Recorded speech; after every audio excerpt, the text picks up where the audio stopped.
On line fraud اور cyber crime ہمارے معاشرے کے ایسے ناسور ہیں جنہوں نے دن رات کی محنت، خون پسینے کی کمائی اور لوگوں کے خوابوں کو لمحوں میں برباد کر دیا۔ پاکستان میں یہ وبا اتنی تیزی سے پھیل رہی ہے کہ لگتا ہے کہ جیسے ہم ٹیکنالوجی کی ترقی کے ساتھ ساتھ تباہی کے ایک گڑھے میں بھی تیزی سے گر رہے ہیں۔ ایک طرف حکومت اور ادارے ڈیجیٹل پاکستان کے نعرے لگاتے ہیں، دوسری طرف عوام کو بے یار و مددگار چھوڑ دیا جاتا ہے، جہاں کوئی بھی جعلی ویب سائٹ، جعلی ایپ یا جعلی اکاؤنٹ بنا کر لاکھوں لوگوں کو لوٹ لیتا ہے اور کسی کو پکڑنے والا نہیں۔ یہ حقیقت ہے کہ پاکستان میں آن لائن فراڈ اور سائبر کرائم کا شکار ہونے والوں کی تعداد اتنی زیادہ ہو چکی ہے کہ اب ہر دوسرا شخص اپنی جیب، اپنے بینک اکاؤنٹ یا اپنے ڈیٹا کے بارے میں خوف زدہ رہتا ہے۔ کوئی بھی ای میل، کوئی بھی کال، کوئی بھی پیغام اب اعتماد کے قابل نہیں رہا۔ پاکستان میں سب سے عام سائبر کرائم میں جعلی کالز، پیغامات ہیں جہاں لوگوں کو انعامی اسکیموں، بینک اپ ڈیٹ یا جیتے ہوئے انعامات کے لالچ دے کر لوٹا جاتا ہے۔ یہ دھوکے باز اپنے الفاظ ایسے تراشتے ہیں جیسے شکار کو پھانسنے کے لیے جال بچھایا جاتا ہے۔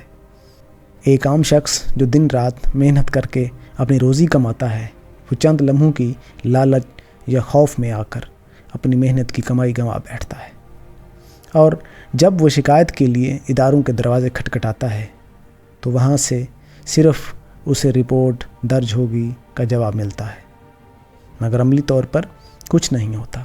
ایسا مجرم آزاد گھومتے ہیں، اگلے دن نئے شکار تلاش کرتے ہیں، اور ہمارا سسٹم ان کو پکڑنے میں ہمیشہ ناکام رہا ہے۔ اس طرح ای کامرس کے نام پر آن لائن شاپنگ فراڈ نے بھی لوگوں کو جینا دو بھر کر دیا۔ اشتہارات میں دکھایا گیا پروڈکٹ خوابوں جیسا ہوتا ہے، مگر جب وہ چیز گھر پہنچتی ہے تو وہ نہ صرف گھٹیا معیار کی ہوتی ہے بلکہ کئی بار وہ چیز وہ ہوتی ہی نہیں جو دکھائی دی گئی۔ آن لائن دکاندار ایڈوانس پیسے لے کر مال بھیجتے ہی نہیں اور صارف کو بلاک کر دیتے ہیں، لیکن ان سب کے باوجود قانون خاموش ہے۔ پلیٹ فارم صرف دعوے کرتے ہیں مگر حقیقت میں کوئی چیک اینڈ بیلنس نہیں موجود۔ بینکنگ فراڈ اور آن لائن اکاؤنٹس ہیک ہونا پاکستان کے سب سے خطرناک سائبر کرائم میں شامل ہے۔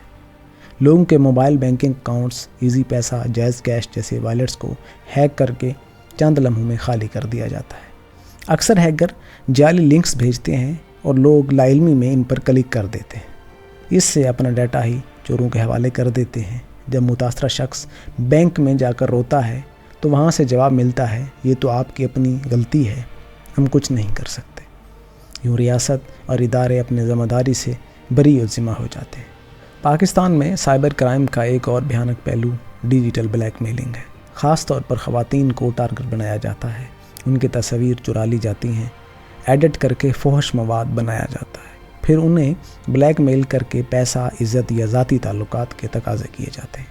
یہ جرم اتنا عام ہو چکا ہے کہ ہزاروں لڑکیاں اپنی عزت بچانے کے لیے یا تو خودکشی کر لیتی ہیں یا پھر اپنی عزت نیلام کر دیتی ہیں، لیکن ہمارے قوانین اور ادارے مجرموں کو پکڑنے کی بجائے اکثر متاثرہ کو ہی شرمندہ کرتے ہیں۔ پولیس اسٹیشن میں جانے والی خواتین کو تضحیک کا نشانہ بنایا جاتا ہے، ان سے کہا جاتا ہے کہ یہ سب تمہاری اپنی غلطی ہے۔ یوں انصاف کی بجائے مزید ذلت ملتی ہے۔ سائبر کرائم صرف مالی نقصان تک محدود نہیں، یہ انسان کی نفسیات کو بھی تباہ کرتا ہے۔ جب کسی کی ذاتی معلومات عام کر دی جاتی ہیں، جب کسی کی نجی تصاویر پھیلائی جاتی ہیں، جب کسی کا بینک بیلنس دنوں نہیں بلکہ لمحوں میں صفر کر دیا جاتا ہے، تو اس کے اعتماد کے خواب، اس کی عزت، سب کچھ خاک میں مل جاتا ہے۔ یہ لوگ نہ صرف اپنی زندگی سے امید کھو بیٹھتے ہیں بلکہ کئی بار خاندان بھی بکھر جاتے ہیں۔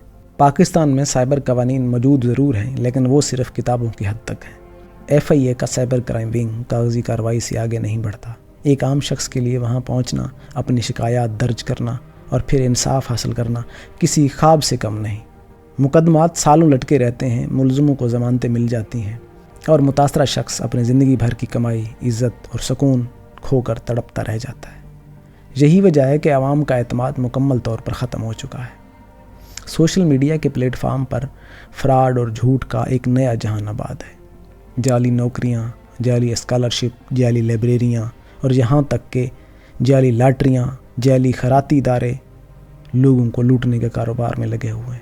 مذہب، انسانیت اور ہمدردی کے نام پھر بھی فراڈ ہوتا ہے۔ لوگ زلزلہ، سیلاب یا بیماریوں کے متاثرین کے لیے چندہ جمع کرنے کے نام پر لوگوں سے پیسے بٹورتے ہیں اور پھر یہ پیسہ عیاشیوں پر خرچ ہوتا ہے، مگر قانون خاموش رہتا ہے۔ عوام کا درد کوئی محسوس نہیں کرتا۔ پاکستان میں آن لائن گیمز اور ایپس کے ذریعے بھی بچوں اور جوانوں کو نشانہ بنایا جا رہا ہے۔ ان کا ڈیٹا تک رسائی حاصل کی جاتی ہے، ان سے پیسے بٹورے جاتے ہیں اور کئی بار ان کو ذہنی بیماریوں تک دھکیل دیا جاتا ہے۔ لیکن والدین لا علم ہیں، حکومت بے پرواہ اور کمپنیاں صرف اپنے منافع کی فکر میں۔ اصل المیہ یہ ہے کہ پاکستان میں ڈیجیٹل تعلیم اور آگاہی کا شدید فقدان ہے۔ عوام کو سائبر سیکورٹی کے بارے میں کچھ معلوم نہیں۔ ایک عام آدمی کو یہ نہیں پتا کہ کس لنکس پر کلک کرنا ہے، کس ایپ کو انسٹال کرنا ہے اور اپنی معلومات کو کیسے محفوظ بنانا ہے۔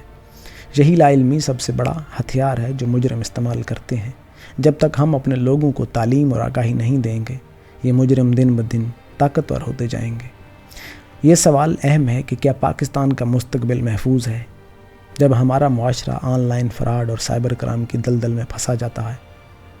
حقیقت یہ ہے کہ اگر آج سخت اقدامات نہ کیے گئے تو آنے والے وقت میں ہماری معیشت، ہماری عزتیں، ہماری زندگیاں مکمل طور پر ڈیجیٹل مافیاز کے ہاتھوں میں ہوں گے۔ یہ جرم کسی فرد یا ادارے کا نہیں، یہ پورے معاشرے کا سانحہ ہے۔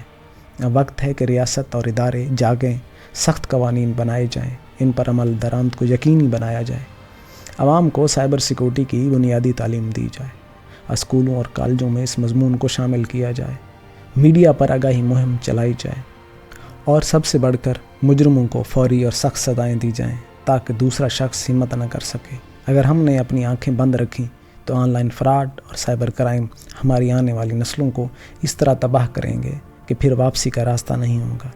یہ وقت ہے جاگنے کا، سخت فیصلے کرنے کا اور اپنے لوگوں کو بچانے کا۔ بصورت دیگر یہ خاموش مجرم ہمارے گھروں، ہمارے بینک اکاؤنٹس اور ہمارے دل و دماغ کو دن رات لوٹتے رہیں گے اور ہم صرف تماشائی بنے رہیں گے۔